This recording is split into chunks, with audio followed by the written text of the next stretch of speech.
Have you ever watched the person who was supposed to protect you use your worst trauma as a punchline in front of everyone you love, and then built a trap so perfect it completely destroyed their world? That is exactly what I did to my father. If you want to hear a story about ultimate betrayal and the darkest kind of justice, make sure to subscribe to the channel right now. You will not want to miss a single detail of this. My dad revealed my darkest secret to make everyone laugh. I revealed his secrets to make everyone leave. My dad, Ronnie, always thought he was the funniest man alive. He had been doing stand-up comedy at open mics for almost 30 years, never once getting past a 7-minute slot at dive bars where the audience came for cheap wings and only stayed because of the 2-drink minimum. But he seriously called himself a professional comedian. He even had business cards printed out. He had a stage name he never actually used because nobody ever booked him for a real gig. His entire personality was based on being the guy who made the room laugh, and it did not matter who he had to burn to make that happen. If throwing a person under the bus got him 3 seconds of a chuckle from a complete stranger, that person was getting thrown. And most of the time, that person was me. Growing up, absolutely everything I ever did wrong turned into his comedy material, and I do not mean private material either. He would try his jokes out on the neighbors, then the mailman, then whatever crowd he could corner at whatever bar would still let him grab the microphone. When I wet the bed until I was 9 years old, that became a bit he performed for years. He would act the whole thing out on stage. He would act out the waking up, the checking of the bed sheets, the walk of shame to the laundry room, and he would even do a little voice for me. He used this whiny cartoon voice that sounded absolutely nothing like me, but it got a laugh because it sounded so pathetic. When I threw up on stage during the 3rd grade holiday play because I was so nervous my hands were physically shaking, he told that exact story at every single family gathering for a solid decade. He would do the vomiting sound effect. People would groan and then laugh, and he would point right at me across the room like I was the punchline standing there in the flesh. There was no moment of my life that actually belonged to me. If I got hurt, it became a bit. If I cried, it became a bit. If I got dumped by a girl, if I failed a test at school, if I said something dumb, it all went straight into his act. And the absolute worst part was that he never once asked for my permission. He never once looked at me and asked if I minded him telling people about my life. He just took it. He took my experiences the exact same way he took everything else in our apartment. He took my allowance, my privacy, the last of whatever food was in our fridge, and he turned all of it into fuel for the one single thing he actually cared about, which was standing in front of strangers and being told he was funny. I want to give you a few specific examples because I think you really need to see the pile before you can understand the true weight of it all. When I was 7 years old, I got so terrified during a thunderstorm that I climbed into the bathtub, pulled the shower curtain shut, and stayed in there hiding for hours. And instead of coming to comfort me or get me out, my father came to the bathroom door and started narrating my fear in a play-by-play voice. He sounded like a narrator on a nature documentary, laughing and calling out to the empty apartment that the boy had gone into hiding. He told invisible folks that the boy had gone to ground. He performed that specific bit at open mics for an entire year. The bit was just about a scared kid trembling in a tub. I sat in the audience once when I was 12 years old and watched 15 strangers laugh at the absolute worst night of my 7-year-old life. And I had to laugh too, because if I did not laugh, he would point me out in the crowd and make the humiliation even worse. When I was 10, I developed a stutter that lasted for about 8 months after a particularly bad year, and of course he built an entire comedy routine around my speech impediment. He would do an impression of me trying to order food at a drive-through window, dragging the sounds out and stretching every syllable. And the crueler part was that he did it right to my face at the dinner table every single night just to warm up his material. He actually told me it was affection. He said this was how men in our family showed love, by busting on each other, and he warned me that if I could not take a joke, I was going to have a very hard life. When I was 13, I made the terrible mistake of crying at a sad dog movie in a theater. He told the story of the boy who cried at the dog movie for so many years that I literally stopped being able to cry at all. I stopped crying at anything, which is a psychological block I only figured out much later while sitting in a room with a therapist at a very great expense. He kept a little notebook. That is what I really want you to understand. He carried a small spiral notebook in his back pocket for his entire life. And every single time something bad happened to me, I could actually see him reach back, pull the notebook out, and write it down right in front of me in the exact moment. While I was still bleeding or crying or deeply humiliated, he was already turning my pain into 3 lines of dialogue he could try out on strangers. I grew up watching my own trauma get transcribed in real time by the one person who was supposed to be catching me when I fell. That notebook was always much fuller than our fridge. As we go deeper into this story, if you are finding yourself completely shocked by this father, please take a moment to subscribe to the channel. It costs you nothing and helps us continue sharing these incredible stories with you every week. Now, the worst thing my father ever did, the thing this entire story is really about, happened at my engagement party. I need you to completely understand the shape of that night before I tell you what I did back to him. Because if you do not understand the shape of that evening, you are going to think I went entirely too far. Maybe you will think that anyway. I have honestly stopped being sure. I had been with Claire for 4 years. She was the very first person in my entire life who ever made me feel like a whole human being instead of just a collection of embarrassing anecdotes. When I told her something painful, she did not reach for a notebook. She reached out for my hand. It took me 2 full years to stop flinching when she did it because I kept waiting for the pain I had handed her to show up later as a cruel joke at my expense. And it never did. Not even one time. Slowly, I started to understand that this was exactly what people meant when they used the word safe. Claire was the first safe place I ever had in my life. And I would have done almost anything to keep her from finding out how bad the place I came from really was. The family of Claire had money. They had real money, the kind of wealth that comes with a country club membership and a family name that gets massive buildings named after it. Her father ran a highly successful firm. Her mother sat on corporate boards. The grandmother of Claire wore actual pearls, not the fake kind, and she wore them like a physical warning. They were polite to me in that very specific way wealthy families are polite to someone their daughter has dragged in from the outside world. It was a careful distance, a constant waiting to see whether I would eventually embarrass them. For 4 years, I had been successfully passing as one of them. I had learned which fork to use at dinner. I had learned to soften my rough accent. I had learned to talk about my own family in vague and warm generalities that suggested a very normal childhood without ever actually describing one.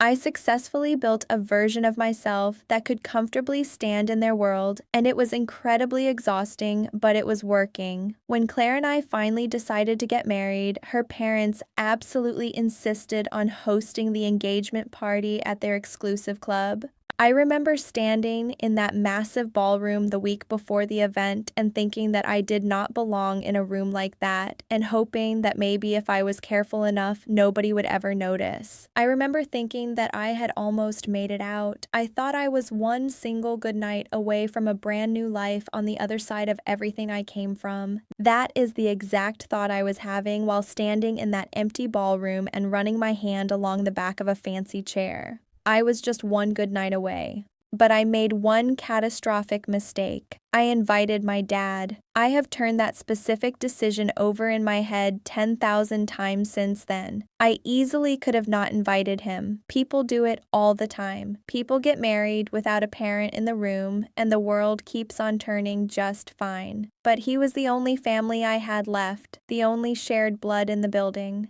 And there is a deep hunger in a kid like me that never fully dies, no matter how many times it gets starved out. It is this desperate need to have your father see you standing somewhere good. You want to have him witness you having finally made it out, almost as if his witnessing it could retroactively make the escape feel real. I wanted him to see me standing in that beautiful ballroom. I wanted him to see the fancy forks and hear the softened accent and meet the wonderful woman who reached for my hand instead of a joke notebook. Some stupid, undead, 8-year-old part of my soul just wanted my dad to be proud of me, so I sent him an invitation. That invitation was the real mistake, not the roast that happened later. I constantly told myself he would behave. I told myself he understood exactly what this night meant, who these important people were, and what was riding on it. I even talked to him beforehand. I sat him down at his cluttered kitchen table with those endless comedy notebooks stacked everywhere, and I begged him to please, just this once, do no bits, tell no stories, and make no jokes about me. I asked him to just be a normal father for one single evening. He put his hand right on his heart and asked me when he had ever embarrassed me. He said it with a completely straight face, and some pathetic part of me, the stupid, hopeful part that never fully dies no matter how many times it gets killed, actually believed him. Ronnie showed up to the party already drunk. He had clearly had a few drinks at whatever bar he stopped at along the way, and he was wearing a suit jacket with a shiny lapel that caught the light like a disco ball. It was exactly the kind of thing you wear when you desperately want the entire room to look at you. He came in extremely loud. He was shaking hands with the business partners of the father of Claire like they were old, lifelong friends, telling all of them he was in the entertainment business and bragging that he had been in the comedy game for 30 years. He kept interrupting private conversations just to try out his punchlines. People smiled at him the exact way you smile at a man you have just decided to avoid for the rest of the evening. The mother of Claire had this distinct look on her face, this very careful and frozen politeness. I knew that look perfectly. I had been getting some version of it from that family for 4 whole years. And I could feel the night starting to slide away from me. I tried so hard to keep him contained. I stayed right near him. I refilled his water glass, and I tried to steer him toward the exit, toward the bathroom, toward literally anywhere else. But you absolutely cannot contain a man like Ronnie. Containment is a personal insult to a man like Ronnie. Halfway through the dinner service, when the tables had gone somewhat quiet in that peaceful lull between courses, he stood up and clinked his glass with a fork. He clinked it hard 3 times, then 4 times, until the entire room turned to look at him. Then he gave everyone that big open mic grin, and my stomach dropped straight through the floor of that beautiful ballroom. Nobody had asked him to speak. There was absolutely no toast scheduled. The father of Claire had a whole program printed out on elegant little cards, and my dad was not on that schedule anywhere. But Ronnie never needed to be invited. He had been waiting his entire life for a room this nice to be perfectly quiet and pointed directly at him. He started off okay, which is the craziest thing. He told everyone he was proud. He said he never thought this day would actually come, and that he never thought somebody would actually want to marry a guy like me. A few people did a nervous little laugh because it just sounded like a normal, self-deprecating dad joke, the exact kind everyone tells at weddings. But then he announced that he had a funny story about exactly why he never thought this day would come. And I just knew. I knew before he even said another word. I felt it coming the way you feel a stare that is not there in the dark. It was that terrible lurch, that horrifying fall right before the actual fall. He started telling them all about what happened to me when I was 19 years old. I am not going to spend a lot of time on what happened when I was 19 because it is not a comedy bit. It was the absolute worst period of my entire life, and I have spent years learning how to hold on to it without letting it swallow me whole. But the short version is that I completely fell apart. I fell apart so badly. There was a terrible night that ended with my father driving me to a psychiatric hospital, and there were 72 dark hours after that where I was not allowed to leave the building.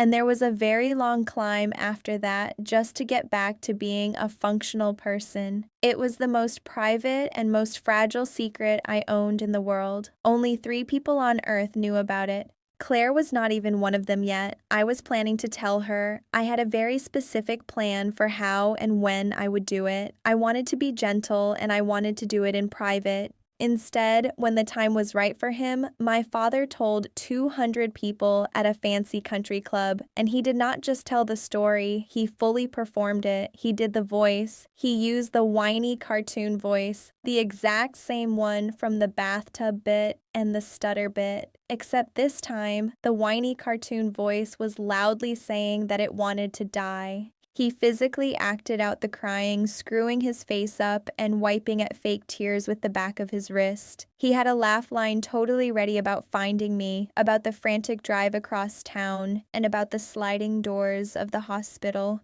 And when the laugh did not come from the crowd, he pushed even harder, because that is exactly what he always did when a bit was bombing on stage. He pushed. He leaned right into the microphone. He raised his voice higher. He tried delivering it a second way. I could see him doing the exact thing I had watched him do 1,000 times in 1,000 terrible little rooms. It was that rapid recalibration, that absolute certainty that the joke was totally fine and the crowd just needed to be worked a little more.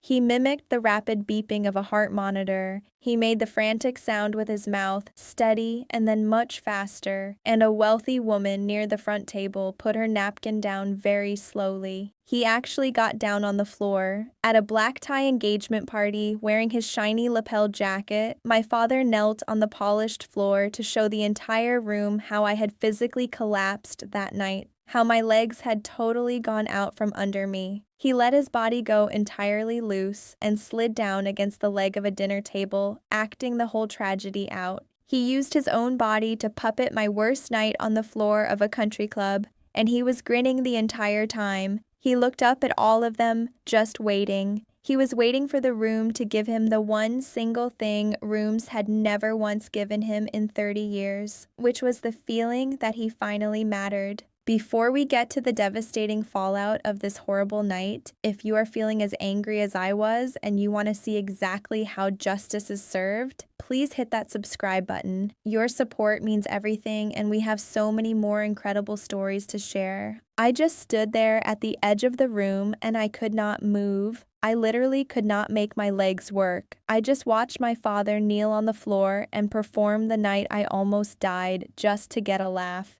He did it for a laugh that was never, ever going to come. Nobody laughed. I want that statement on the permanent record forever. Not one single person in that massive room laughed. The grandmother of Claire had her hand pressed flat against her pearl necklace. The mother of Claire had actual tears standing in her eyes and a cloth napkin pressed tightly to her mouth. The father of Claire looked like he had just bitten into something completely rotten. One of the wealthy business partners literally stood up and walked out. He just picked up his suit jacket and left the building. And my dad watched the man go and complained into the microphone that it was a tough room. And then he delivered the final line he had clearly been building toward the entire time. He said something about telling the hospital psychiatrist that he felt totally worthless, and he claimed the psychiatrist replied by saying that at least he was self-aware. My father laughed loudly at his own joke. He laughed completely alone into a silence so absolute and complete that I could actually hear the ice cubes settling in 200 different glasses. Claire was staring directly at me, not at him, but at me. And I watched something terrible happen right behind her eyes that I have never fully recovered from to this day. I saw this total reorganization, this sudden rewriting of exactly who she thought I was. I had given her 4 years of me, and in 90 seconds, my father handed her a complete stranger. Ronnie finally noticed the heavy silence. He really noticed it this time, and he did the exact thing he always did to protect his ego. He told the crowd again that they were a tough crowd. Then he sat back down in his chair, exactly like he had killed it. He acted like he had just done the best 7 minutes of his entire life. He casually reached for a dinner roll. He was completely fine. He had just unloaded the most devastating secret of my entire life onto the people whose opinion mattered the most to me, in the highest stakes room I would ever stand in, and he just reached for a dinner roll like a working man who had successfully earned his lunch. The beautiful party ended almost immediately after that moment. People quickly made their awkward excuses. It was just the polite murmur of a room rapidly emptying out around a disaster zone. The family of Claire left first. Half of her relatives have never really spoken to me since that night. To this very day, there are relatives of hers who look at me like I am a dangerous fault line. They look at me like the ground under my feet could open up at any second because the only single thing they know about me is what my drunken father acted out on that floor. They honestly think the instability runs in our blood. They saw Ronnie and they decided the crazy was genetic, and there was absolutely no speech I could ever give that would make them unsee it. Claire almost called off the entire wedding. I do not even blame her for it. I would have been terrified of me too if all I had to go on was that performance. There was a full week where she did not stay at my apartment, where she just went home to stay with her parents, and I sat alone in my dark apartment and understood with total terrifying clarity that my father had reached across 10 years and across a whole city and taken the one single safe place I had ever built and cracked it straight down the middle. And the worst part is that he had done it all for a laugh he did not even get. It took months and months of intensive couples therapy in a beige office with a box of tissues sitting on every surface. It took months of me painstakingly explaining the actual truth of what really happened when I was 19. I had to do it slowly and in the right order, using my own words instead of that mocking cartoon voice. I had to prove over and over again that it was just one crisis a very long time ago. It was a terrible thing I had walked through and survived and built an entirely new life on the other side of. I had to hand Claire the real version of the story just to compete with the insane version my father had thrown at 200 people. And my real version was much quieter and sadder, and it definitely had no punchline. And I had to trust her with all of it in a frantic hurry, entirely on the timeline of my father instead of mine. That is another thing he stole from me. He took the gentle and careful way I was planning to tell her, and he violently replaced it with a sudden emergency. There was a very tense dinner about a month later where I sat across from the mother of Claire and desperately tried to explain myself. She listened quietly with her hands folded together, and at the very end, she said one devastating thing. She told me they just wanted to be sure this was a family they could safely marry into. She said it very kindly. That was honestly the worst part of it. She said it kindly, and I understood right then that my father had, in 90 seconds, completely undone 4 years of me proving I was a safe bet. I realized that some rooms would never fully let me back inside no matter what I did because they had seen him on that floor and decided that was the ultimate truth about where I came from. And the truly terrible thing is that they were not entirely wrong about him. But Claire stayed. She is a much better person than I am, and she decided to stay. But something fundamental got taken from us that night that I do not think we ever got all the way back. We lost this beautiful ease we used to have around each other, and I know exactly who took it from us. And I know this sickening fact, too. About 6 weeks after the disastrous engagement party, I found out from a mutual acquaintance that my father had developed a brand new comedy bit. He had actually taken the engagement party itself, the utter disaster of it, the entire room going dead silent, and he turned that exact trauma into fresh material. He was doing a tight 5 minutes at a dive bar downtown, all about the night he aggressively bombed at the fancy engagement party of his son. He made jokes about how rich people have absolutely no sense of humor, and apparently it was killing the audience. It was supposedly his best new stuff in years. He fed my worst night into his comedy machine. And when that output produced a total disaster, he literally fed the disaster into the machine too. There is absolutely no bottom to a selfish man like that. Every single thing that happens to him or to you just becomes fuel for the act. Even getting caught destroying his family becomes fuel. My dad never apologized to me, not even once. When I called him, shaking with anger, and asked him how he could possibly do that to me, he just told me I was being entirely too sensitive. He told me that real comedy comes from truth. He told me that specific story was pure gold, that a lesser comic would never have had the real guts to perform it, and that I should honestly be grateful to him because now I was finally memorable. He said that specific word to me like it was an expensive gift he was handing to me across the telephone line. Memorable. He took the absolute worst night of my life and stapled it directly to the worst night of my engagement and boldly called the whole thing a massive favor to me. The wedding was only 3 months out, and my father, who had literally detonated my engagement party, assumed without any question that he would be giving a grand speech at the wedding reception. He assumed it the exact same way he used to assume the last bit of food in the fridge was rightfully his. He started calling me begging for new material. He claimed he wanted embarrassing stories about Claire just to balance the speech out so it was not all about me. He wanted to know if she had ever done anything completely stupid, anything wildly drunk, anything at all he could work with on stage. He even bought a white dinner jacket with a shiny sequined lapel that looked, in the photos he texted me, exactly like the jacket of a groom because he claimed he needed to stand out in the crowd. He felt he needed to stand out at my own wedding. And when I screamed that he had ruined my relationship, that Claire was gone, that her family would never look at me the same way again, he went quiet for just a second. And then he told me that was good. He said it was real, and he advised me that I should write that down for material. I slammed the phone down and hung up on him.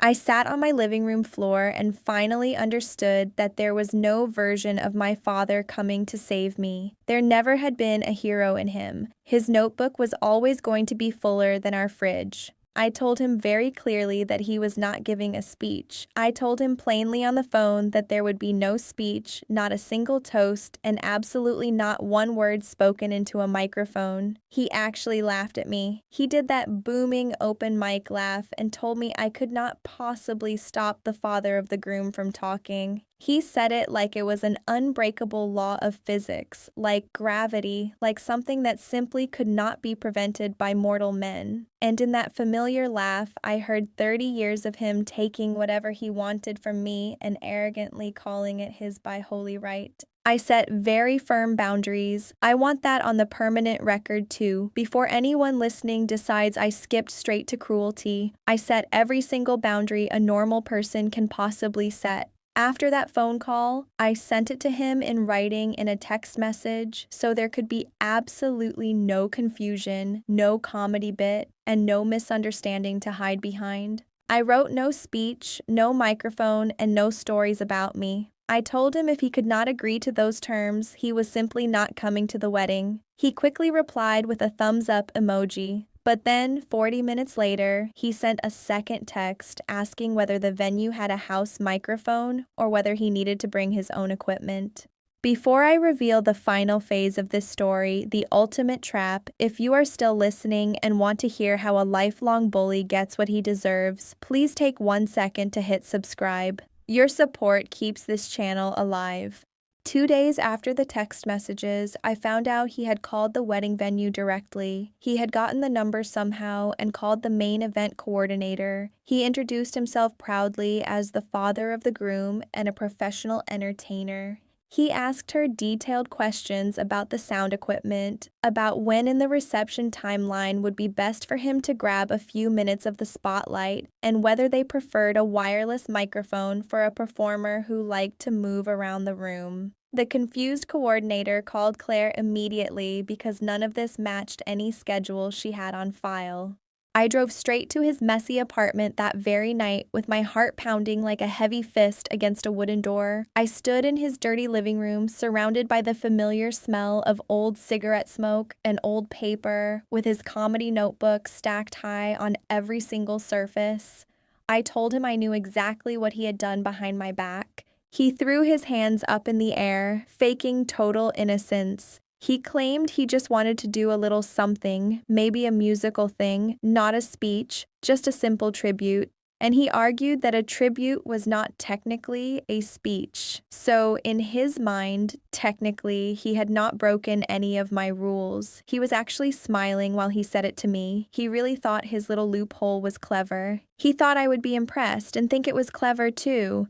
Then he did the unthinkable. He called Claire. He somehow got her personal number. I do not even know how he found it, but he called my fiancée directly, the exact woman whose engagement party he had completely napalmed, and he told her that I was being wildly controlling, that I was trying to maliciously erase him from my own wedding, that all he wanted to do was celebrate his one and only son, and he asked if she could please talk some reasonable sense into me. Claire hung up the phone on him. Then she sat me down and asked me very gently, using the careful therapist voice we had both learned to use, whether there was any possible version of the wedding where my father was in the building and did not ruin the entire night. And I heard myself say no out loud. I told her that no, there is absolutely no version where he does not ruin it.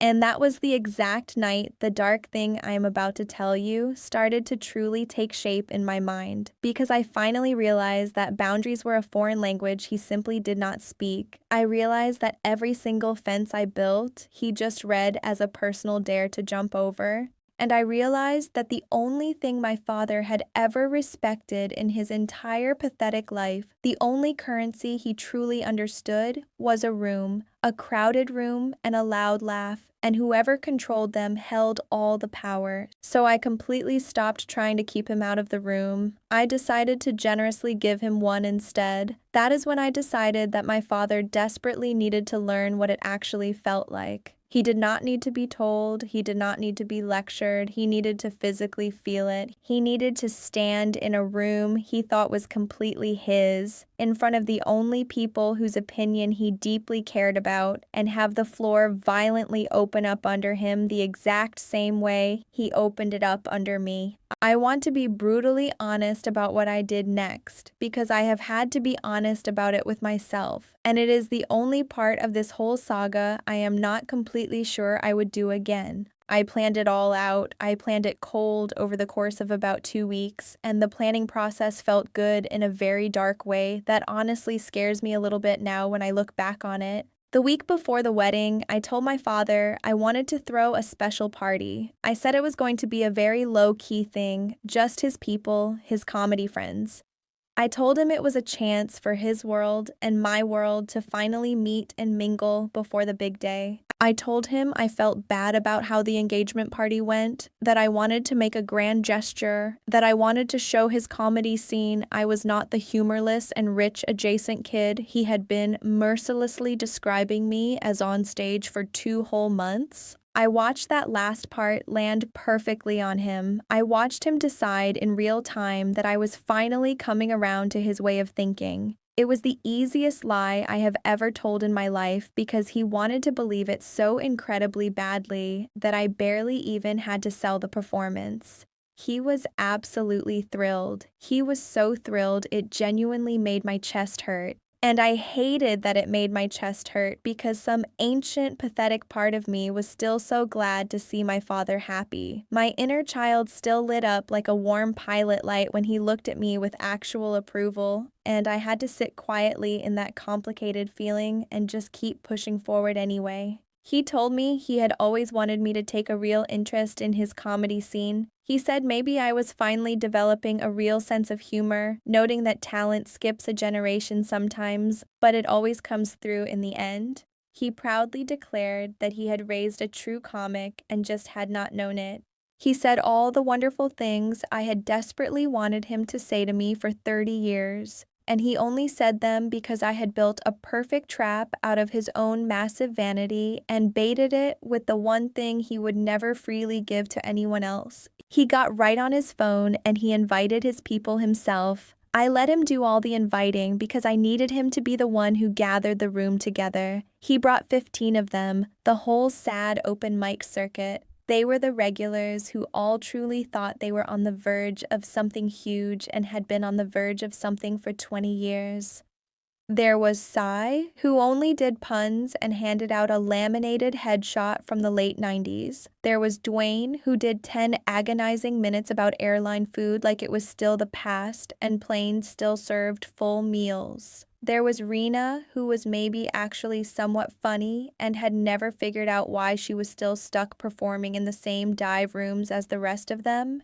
And there was Hank, who mostly just heckled other struggling comics and proudly called it crowd work. Hank was the guy my father called his absolute best friend, even though I had personally watched Hank steal 3 of my dad and his best bits. These were the people. This was his holy congregation. This was the entire world my father had chosen over me, over and over again for my entire life. These strangers turned regulars were the people whose opinion he valued far more than my safety, more than my dignity, and more than the money my dead grandmother had left me to escape with. I booked a private back room at a bar he really liked, one with a little raised platform and a house microphone, because I knew the microphone mattered to him more than anything. I knew he would feel totally at home the second he saw the stand. I paid for a full open bar. I told him to dress up nice. He gathered his loyal tribe, and he brought them to me like a sacrificial offering, 15 strong. And I stood confidently in the doorway and shook every single one of their hands and sincerely thanked them for coming. And I really meant it, because that was the entire point of the night. I desperately needed all of them to be there. A punishment is not a real punishment if the audience seats are empty. My father taught me that. He taught me everything I was about to do to him.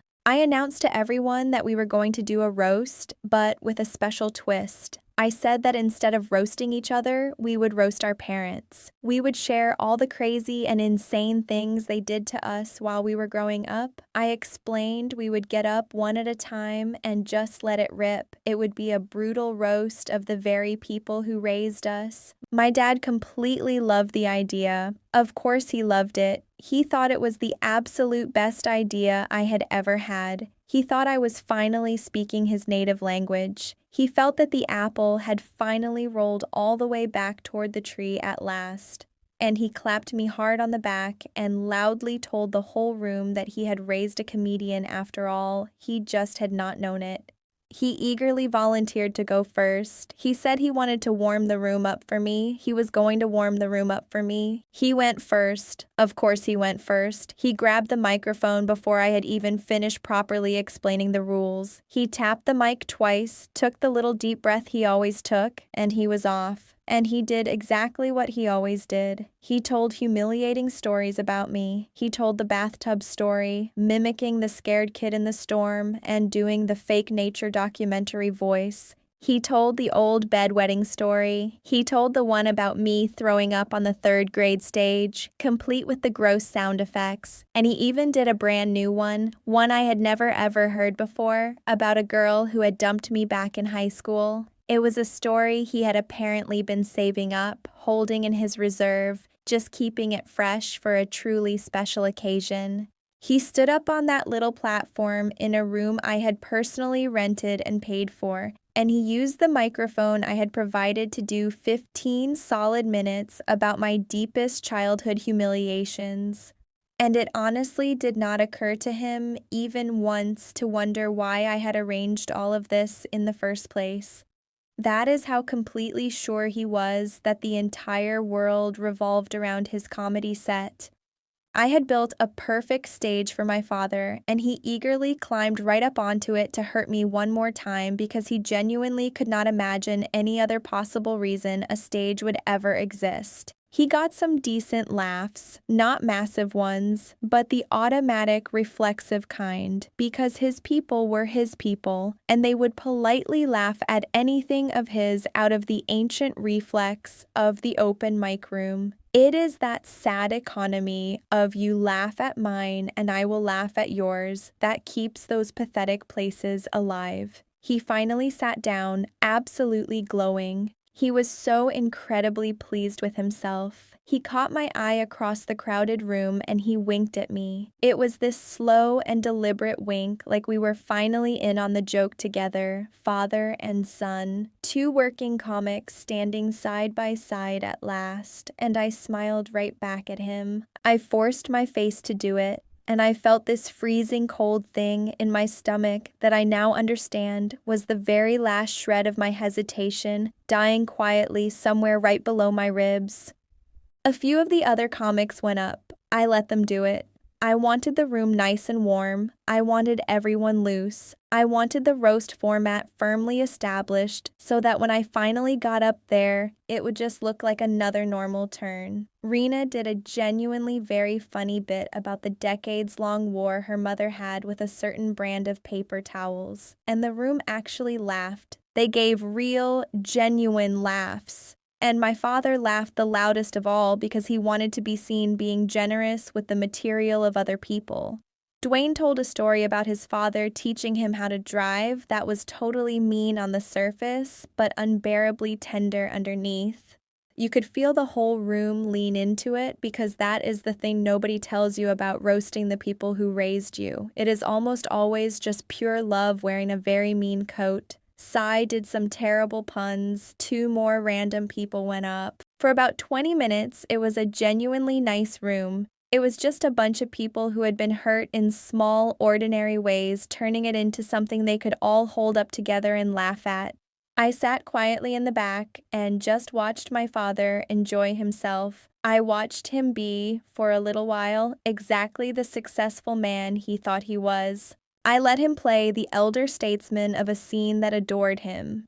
And I let him have it. I let him have all of it, right up until the last possible second. And then it was finally my turn. If you are ready for the ultimate confrontation, make sure you have hit that subscribe button. You are going to want to remember this part. My father started clapping for me before I even stood up from my chair. He put 2 fingers in his mouth and blew a loud whistle, and he called out loudly to the room that his kid was up next. The entire room turned to look at me with the warm and expectant faces of people fully ready to laugh. And I walked slowly up onto the little platform I had paid for, and I took the microphone carefully out of the stand, and I looked out at all 15 of them, and I looked directly at my father sitting in the second row with his arms crossed and his face already smiling, completely ready to be proud of me. And then I began. I stood up completely straight. I had absolutely no notes. I did not need any. I had been unconsciously writing this specific set for 30 years. I just had not known it was a set until now. I started with the specific year my father was 17 years old. I told the room how my dad at 17 had a secret affair with his married high school English teacher, a woman named Mrs. Calloway. I told them how that exact affair is the only reason I exist today, because Mrs. Calloway got pregnant and that hidden baby was me. I watched a couple of the comics do the automatic reflexive laugh, the awkward roast laugh, the waiting to see where this is going laugh. I let that awkward sound sit in the air for one long beat before I kept going, because the next part was not funny at all, and I wanted them to physically feel the exact moment it stopped being funny. I told them how after I was finally born, my 17-year-old father did not just disappear like a normal scared kid. He got smart. He kept all the love letters she had secretly written to him, and he violently used them. He blackmailed her for years. He would show up at her house unannounced. He would threaten to take the letters directly to the school board, to her husband, to the local police, and she would frantically pay him to go away. And then he would just come back and she would have to pay him again. I told them how the extortion went on for years until her husband eventually found the letters anyway, hidden in a simple shoebox. It is the tragic way husbands always find the shoebox. And I told the silent room how Mrs. Calloway killed herself exactly 3 weeks later. The entire room had gone completely quiet. And it was not a polite roast quiet. It was a totally different kind of heavy silence. Cy had completely stopped smiling. My father had stopped smiling too. I told them the very last part of that story, the single part that mattered the most. I told them that she left a tragic suicide note and that the note specifically named my father. It named Ronnie by his full legal name. And I told them that my father did not burn that horrible note, he did not bury it, and he certainly did not weep over it. He kept it. He keeps it to this day. It is sitting in a cardboard box under his bed right now, right next to all of his precious comedy notebooks. And I told them I know that because I found it myself when I was 12 years old. I was going through his things, looking for something I do not even remember now. And I sat there and read the last desperate words of a dead woman with my own name written half in them, her frantic handwriting getting worse and worse toward the bottom of the page, and my father came in and caught me holding it. And instead of explaining it, instead of comforting a traumatized kid, instead of offering a single human word of regret, he just snatched it right out of my hands, smoothed the paper flat, put it safely back in his box, and coldly told me never to touch his things again. I looked right at my father while I said that part, and his face had gone the exact color of the white tablecloth. His arms were still crossed defensively, but they had gone totally slack, and the fake smile was technically still on his face, but it had stopped having any meaning. It was just facial muscles that had not gotten the emergency message yet. Nobody in the rented room was laughing. There is a very specific kind of terrifying quiet that immediately arrives when a fun roast turns into something dark and real. It happens when the audience realizes the comedy coat has fully come off and there was actually never any love hiding underneath it. I could feel that heavy quiet arriving right now. It was spreading from the front of the small room to the very back like freezing cold water finding the lowest spots on the floor. Sai shifted awkwardly in his metal chair. Rena had slowly put her drink down on the table. Somebody near the exit door cleared their throat, and the noise was absolutely enormous in the dead silence.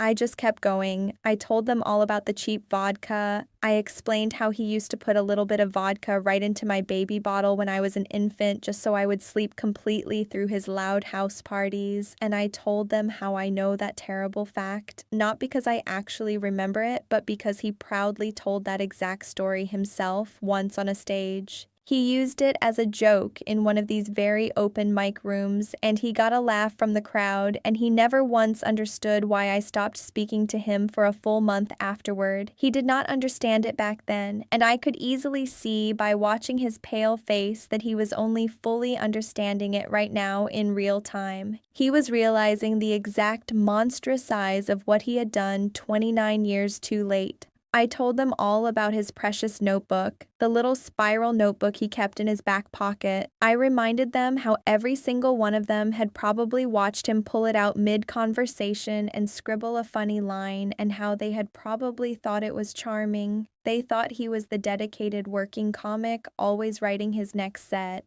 And I loudly told them that notebook was entirely full of me. It was fully stocked with the worst days of the life of a child, transcribed eagerly while the child was still standing right there in pain. I told them to really think about the last bit of his they had laughed at, and to ask themselves whose actual tragic life it came out of. A couple of the comedians immediately looked down in shame at the table. Dwayne, who had just done the tender bit about his own father, would not lift his eyes off his own hands.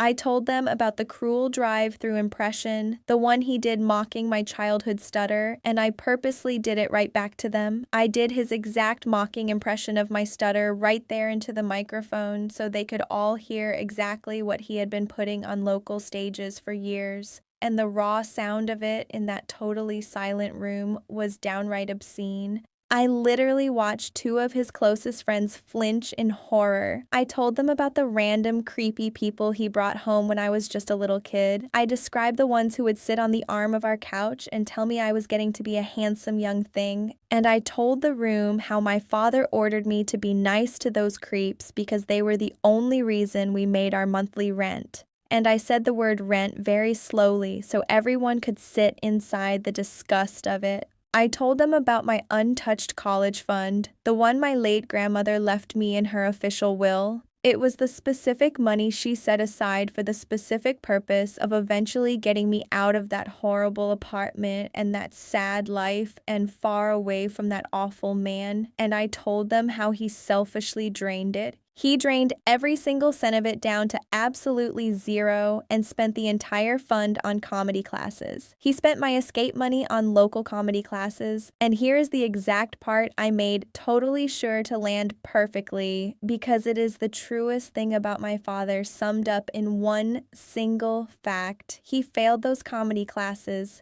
There is a man in this world who took the escape money of his dead mother-in-law, meant for her trapped grandchild, and used it to fail a beginner's course in the one single thing he had already been failing at for 20 solid years. And that exact man was standing barely 8 feet away from me in a rented back room, nervously holding a warm beer that was slowly going flat in his shaking hand. Nobody was laughing anymore.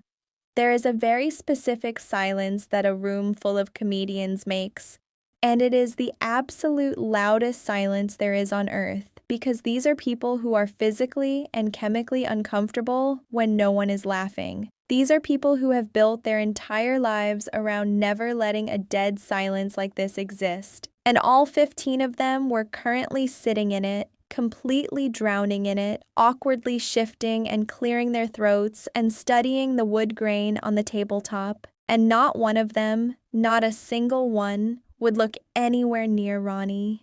I told them about the 12 different jobs he got fired from for stealing. I actually listed them out loud. I listed the hardware store, the 2 local restaurants, the delivery route, the endless temp jobs that did not even last a week, just one after another, reading it flatly like I was reading a boring grocery list. And the sheer length of that list did something heavy to the room that no single item could have done alone. I told them about the 4 separate times he went to rehab and the 4 times he quit and left early. And I explained how one of those times he left simply because the counselors would not let him do a comedy set during group therapy. He genuinely could not sit in a room where the main point was healing and not the main point being him. I told them about the terrible day he showed up completely drunk to my middle school for a parent-teacher conference. I told them how the principal immediately called child services and how my dad sat across a table from a social worker and boldly told her right in front of me that I was a chronic liar, that I made things up just for attention, that I had a flair for the dramatic and should not be believed. And I told the room the part that took me 20 years to stop carrying inside,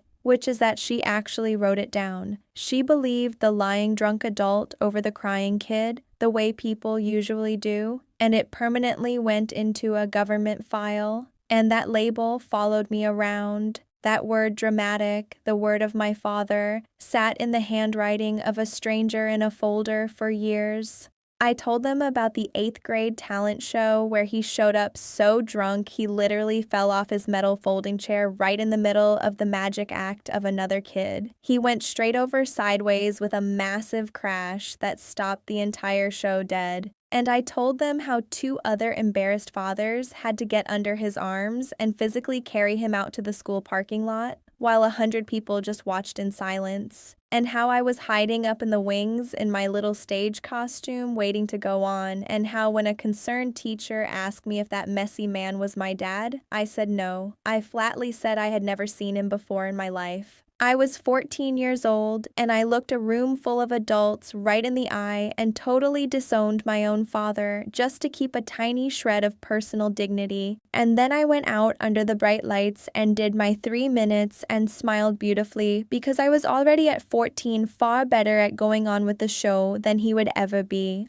I could see the stories landing heavily now. I could literally see them remembering. Every single one of those 15 people had at some point over the decades laughed at a comedy bit Ronnie did about me. They had laughed at the scared kid in the tub. They had laughed at the stutter. They had laughed at the vomiting. And now they were all doing the terrible math in real time. Now they were finally realizing that the whiny cartoon voice had a real traumatized kid attached to it the whole time. It was a real kid who grew up and was standing in front of them right now with a flat voice and totally dry eyes, just reading out the receipts. And I watched the cheap laughter of years completely curdle on all of their faces at the exact same time. That is a powerful thing I will remember until the day I die. It was the exact moment 15 people understood simultaneously that they had been a willing audience to the abuse of a child and casually called it a good set.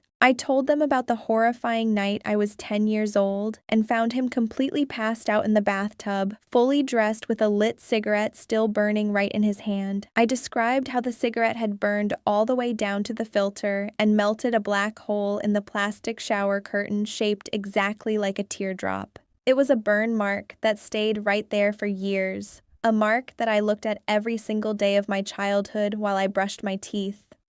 I told them how I stood frozen in that doorway at 10 years old, genuinely not knowing if my father was dead or alive.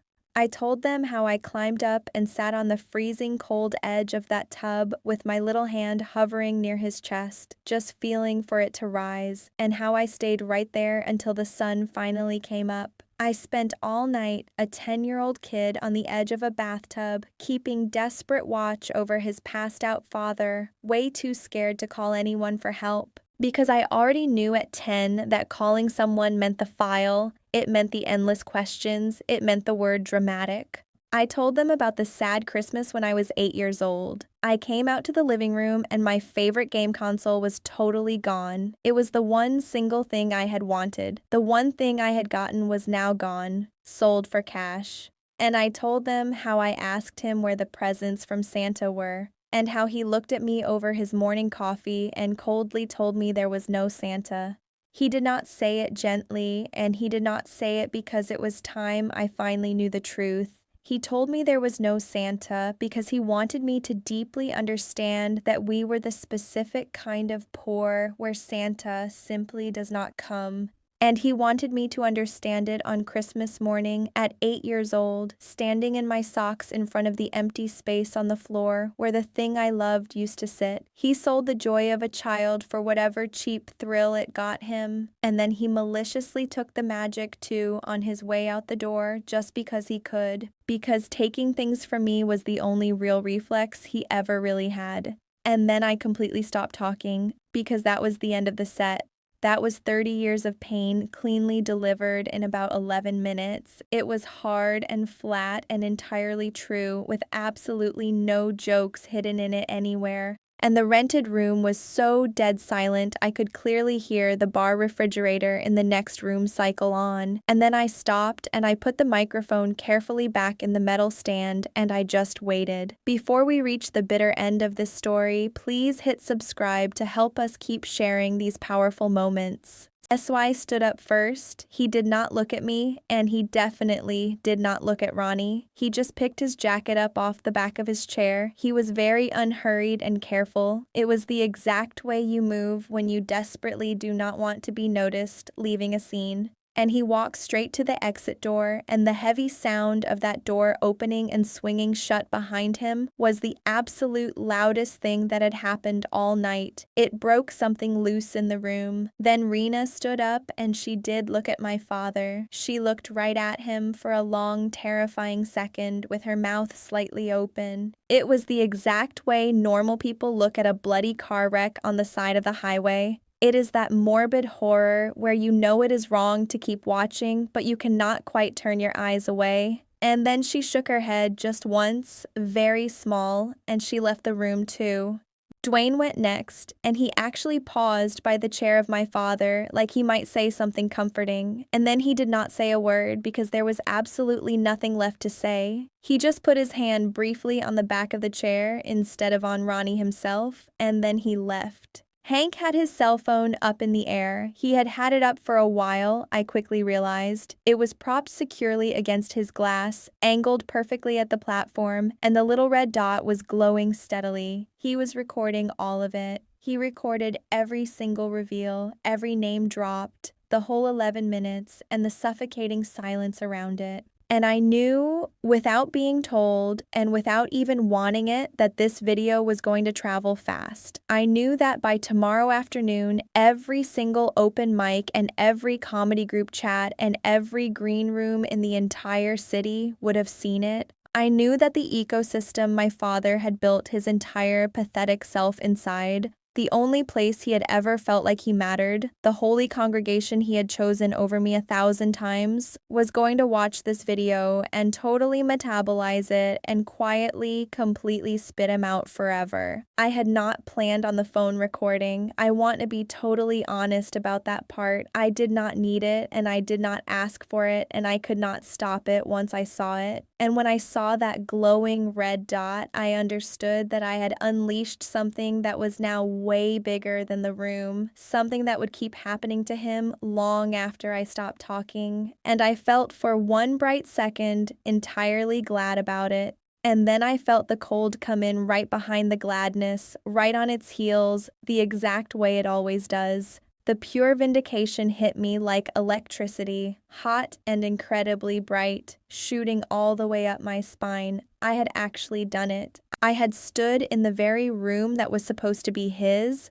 right in front of the only people whose opinion he ever cared about, and I had violently opened the floor under him exactly the way he opened it under me, and I had watched his whole entire world stand up and put on its jacket and leave him behind. And then, underneath the electricity, something freezing cold started spreading out from my stomach, and it just kept spreading, and it did not stop. Because my father was not laughing it off this time. He was not doing the tough room routine. He had not casually reached for a dinner roll. He was sitting frozen in a metal folding chair in the middle of a rapidly emptying room with his warm beer sweating heavily in his hand. And he was looking at me with a facial expression I had never once seen on his face in 30 long years. Not when he was blackout drunk, not when he was physically arrested, not when they called child services on him. And it took me a long second to understand what it actually was because I had never seen it on him before. It was fear. It was small, plain, old man fear. For the very first time in my entire life, he looked like a real person and not a cheap performance. The comedians silently filed out around us in that awful, depressing shuffle. Metal chairs were scraping, jackets were rustling, somebody set a glass down way too hard, but absolutely nobody was talking. All of them were trying incredibly hard not to look at the two of us, the way you actively avoid looking at something you will be talking about for the rest of your natural life.